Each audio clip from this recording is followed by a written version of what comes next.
Hello, my name is Stephanie Brannon, and I'm an intro to business. Now, over the course of the month, we were told that we needed to interview 3 business professionals. I chose to interview 3 African American business professionals. Now, why African American? Well, I'll tell you. I'm African American, and as much as we hate to admit it, there are certain biases and judgments on people in the business world. For example, my first interview, Stephen Williamson. Now, Stephen is 30 years old. He is a safety and sanitation specialist. Stephen is from Jamaica, man.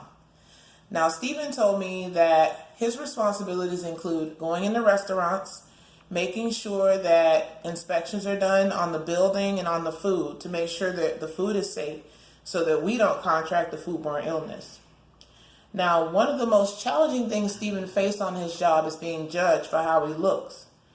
I mean, a scruffy beard and dreadlocks, you wouldn't expect that to be your ideal health inspector, as we call them.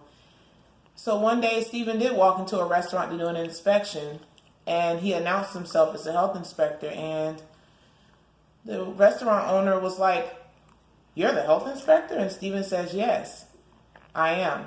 And by the way, that's a violation right there. You shouldn't have that food over there. It's not in good condition." Now, Stephen also told me that one of his most challenging things to do was to close down a restaurant. And the ones that suffer the most are not your major restaurants like Burger King and McDonald's. They can recover. It's the mom and pop shops that you see out on the corner that you visit maybe once a week. Those are the hardest because they can't recover. Once they are closed, they're closed. Which brings me to my next interview, Miss Barbara Allen. Now, Miss Barbara has been with Busch Gardens Tampa for 33 years. She's a food and beverage manager. Now, being with the company that long, that speaks volumes. Now, Miss Barbara told me her duties include operating the overall restaurant, such as ordering supplies, making schedules, and making sure the employees are doing what they're supposed to do. And I asked Miss Barbara, so what happens when you have to fire an employee? Like, what exactly happens? And she told me, first of all, she sits down with the employee and she has to have a witness with her in the room when she speaks to them because, believe it or not, words are mixed when it comes to firing someone. There's a lot of anger and there's a lot of resentment and there's a lot of retaliation. So she does have to have a witness in the room with her when she's letting someone go, so to speak. And I said, okay, so if you have to do that with an employee, what happens when you deal with leadership, when there's conflict among the leadership?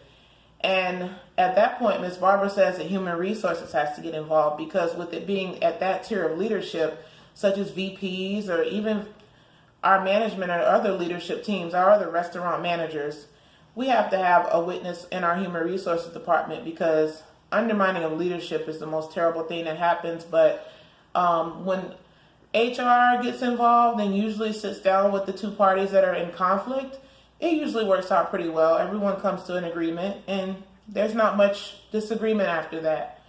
But Ms. Barbara says it's not easy, but being with the company for 33 years, she seems to have pulled through it. Which brings me to my next interview, my last interview with Stella Brannon. Now, Stella Brannon is not only an account specialist, she's my twin sister.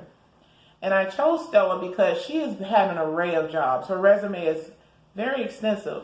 I won't even go into the details. But at her current job, she basically is paying the company's bills. With accounting, she does accounts receivable, accounts payable. She basically looks at, she works with the IT department on certain things. Now, my sister, she has a bachelor's degree right now in computer sciences. So she knows what she's doing when it comes to analyzing computer systems or doing anything in the IT. And even with the accounting department, my sister's very good with numbers. And she's been with her company for 6 months.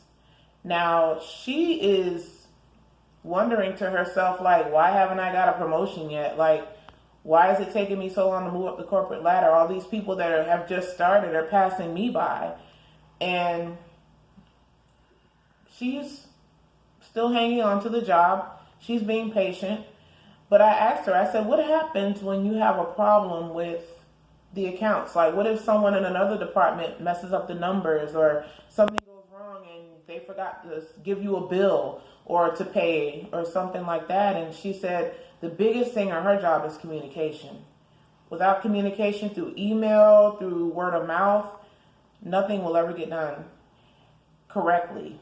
And she told me that it does put a hold on her job when another department doesn't do their job. And I'm pretty sure we've all experienced something like that.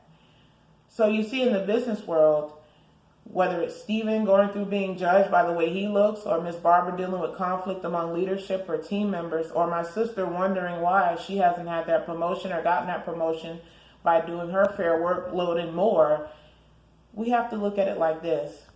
Everyone faces differences, conflicts, and different prejudices, but we have to know the business. And even with education, it can be difficult, because even with education under your belt, you still get judged. You still are not promoted like you think you should be, or don't even have the job you dream of having. But we have to stick to it, because this is business.